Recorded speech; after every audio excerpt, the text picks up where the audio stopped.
Então é isso, né? Na decodificação nós temos então as personagens, temos o texto tratando de um tema na sua superficialidade, temos uma imagem concreta, né, empírica, construída, temos o lugar onde é possível se ver e temos o tempo, né, situado nas ações. Se percebe que é bem aquilo que a gente vai estudar daqui a pouco. Vocês já estudaram um pouco disso no ensino médio, mas depois a gente vai estudar isso nas próximas aulas, também sobre a questão da narrativa, como é que ela se constrói, né? Como é que uma narrativa se constrói. Personagem, lugar, tempo, né? E assim vai, a narração e tudo mais. Muito bem. Passando da decodificação para o próximo nível, no caso desse texto aqui em particular, no caso do texto da andorinha, no caso do texto da alegoria da caverna, são textos alegóricos, metafóricos, são textos que a gente chama de fábula, né? Você tem a natureza sendo transformada em algo, ganhando características humanas. Quem se lembra das fábulas, né? A fábula é aquele texto que você lê e no final tem lá, né? Qual a moral da história, né? Tem sempre uma moral na história. Mas nesse caso aqui é bem mais denso, né?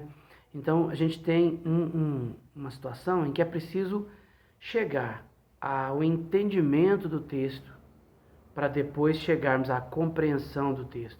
Então nós temos uma ponte aqui entre decodificar e compreender. A decodificação e a compreensão estão separadas no meio por uma tradução do texto, pelo entendimento do texto. Eu preciso saber o que esse texto está me dizendo. Porque se eu ficar na dimensão do galo, dos gritos, do sol, da manhã, do tecido, eu não saio, eu não consigo.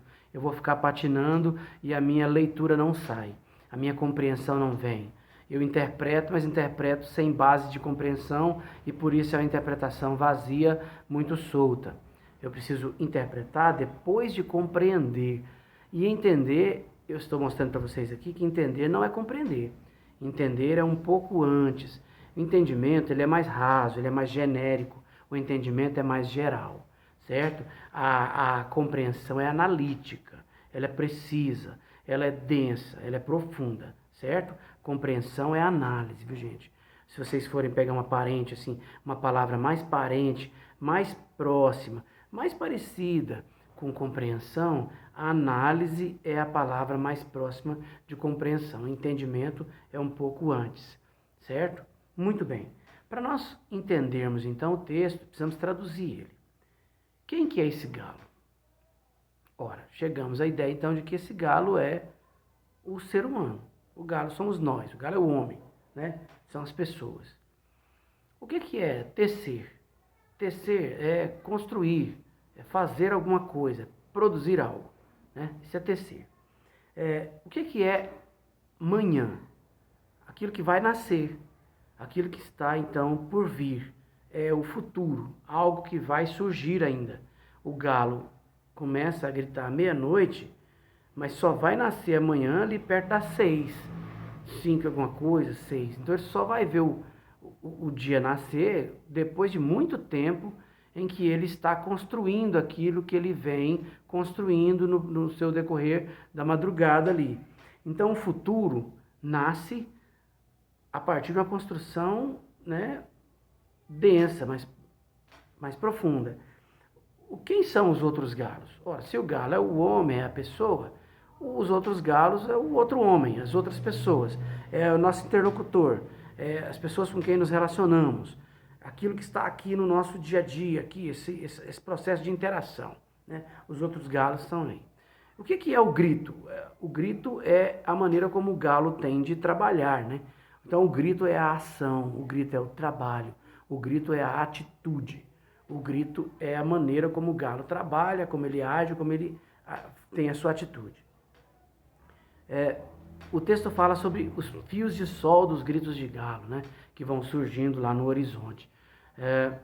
Os fios de sol são os primeiros resultados vistos pelo galo, né? O galo consegue ver os fios de sol, então vamos dizer que esses fios de sol então representam a primeira manifestação de um trabalho que começa a dar resultado. Então são os primeiros resultados do nosso trabalho feito em sociedade, em conjunto.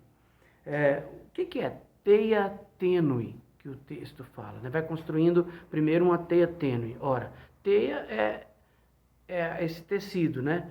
E tênue é frágil, né? Fino. Tem gente que diz, né, que entre amor e ódio há uma linha tênue que separa os dois sentimentos, né? Quem já foi xingado em sequência por uma mulher, como eu já fui várias vezes, sabe do que eu estou falando, né? A mulher começa a te xingar, aí ela não sabe se ela te ama ou se ela te odeia, porque a linha é muito fina.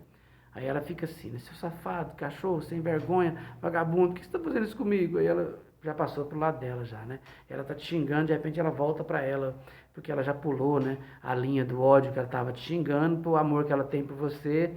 Aí ela inclusive chora falando isso, né? Por que você fez isso comigo? Então aí é a hora de você atacar, né? E ir lá e abraçar e senta aqui, porque toda essa angústia, senta aqui. Aí tá tudo tranquilo, depois é só love, né?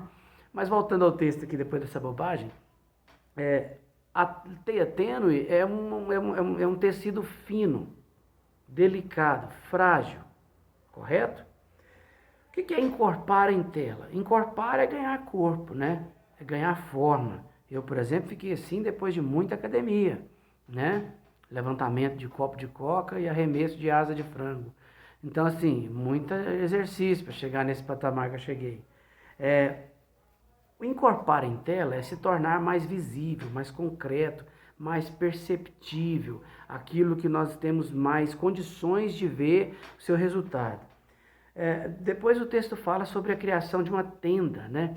Que entra todos, né? Um toldo. O que é um toldo? Um toldo é uma proteção, né? Se você tem uma janela que pega sol, no comércio, por exemplo, as pessoas colocam, né, a porta ali de correia e você coloca um toldo assim, para poder proteger ali da chuva, do sol. Então o toldo é uma proteção. E a tenda é a cobertura mesmo, né? Aquilo que faz uma espécie de telhado em que todo mundo fica embaixo ali daquela proteção e daquela cobertura. Perfeito? Tenda e toldo, então, proteção e cobertura. Entretendendo para todos. O autor usa essa expressão. Entretendendo é ele que criou, né? Essa palavra junta não existe. Ele fez ela. Ele inventou essa palavra para pôr ela no texto. Certamente ele não encontrou nada disponível no idioma, que tem aí 1 bilhão de palavras. Pensa que loucura que é fazer poesia, né? E ele não encontrou o que ele queria dizer, então ele teve que construir a palavra. Entretendendo é a tendência, ou seja, tendência é direcionamento, né? Não é isso? A moda tende para tal lado, fulano tende para, né? Tender é ir em direção a. Aí, entretendendo é estar entre com tendência. Entretendendo para todos é porque, como eu disse agora há pouco, o grito do galo vai para todos os lados. Então, está entre todos, indo para todos. É feito por todos. Todos participam. É uma construção conjunta que vai ter resultados para todos os lados e ações para todos os lados. Entenderam o que é o entretendendo para todos? É isso, feito para todos. Por todos, serve para todos, é um negócio massa. O que é o tecido? O texto fala do tecido, que é a ideia de pano mesmo, né? Essa coisa das linhas que se alinhavam, né? E vai criando, mas tem um final que ele fala, tecido se eleva por si, luz balão. Então ele fala assim, amanhã, todo de um tecido tão aéreo, esse é o pano, né? Esse é o pano. Amanhã, todo de um tecido tão aéreo, que tecido, separado por 2 vírgulas, que tecido, ou seja, que acabado, que pronto, que concluído, né, finalizado, se eleva por si. Então, o pronto, né, definido, tecido, teceu já, acabou, já construiu. E depois se eleva por si. O que é se elevar? Se elevar é levantar, né, suspender. Por si é força própria, é ter autonomia. Então, eleva-se por si. Se eleva por si é porque tem força própria, tem autonomia, tem independência. Luz balão é a metáfora do sol, que quanto mais quente, mais alto, né? Então, o sol é para o galo o resultado final de toda a sinfonia galinácea que ele gritou a noite toda. Então, para o homem, a luz balão representa o resultado final que ele esperava ver, aquilo que ele queria ver concluso, que ele queria ver terminado. Então, você tem o entendimento do texto, né? Você tem uma nova construção de sentido a partir do que o texto se torna. O texto se torna um texto traduzido, um texto agora não é mais tecendo amanhã. O texto agora é construindo o futuro. Pegando todos os elementos que nós traduzimos, eu reconstruí o texto, traduzindo ele no entendimento. Então vamos lá. Construindo o futuro. Um homem sozinho não constrói o futuro. Ele precisará sempre de outros homens. De um que apanhe esse trabalho que ele e lance a outro. De um outro homem que apanhe esse trabalho que um homem antes e o lance a outro. E de outros homens que, como muitos outros homens, se cruzem os primeiros resultados de seus trabalhos para que o futuro, desde uma construção frágil, se vá tecendo, se vá sendo construído entre todos os homens. E se vá tornando uma visão concreta entre todos, se tornando uma cobertura onde entrem todos. Uma vez que é feito por todos, serve a todos. O futuro, que surge novo, sem armação. Armação aqui já é armadilha mesmo, né? Sem pegadinha, sem sacanagem, sem trairagem, né? Sem feladaputismo. É isso, né? Nesse caso aqui é parceria. O futuro, construção de uma de uma produção tão característica que, construído, tem sua autonomia, que quando pronto tem sua autonomia. Assim, é possível ver o resultado final esperado. Repare agora como o texto ficou mais fácil de ser lido depois de você traduzir o texto, entender o texto, de quem ele está falando, do que ele está falando, das dimensões mais traduzidas do que ele está falando. Perfeito? Aí a gente pode entrar no processo de análise, no processo de aprofundamento, que nós chamamos de compreensão. Perfeito? Então é isso.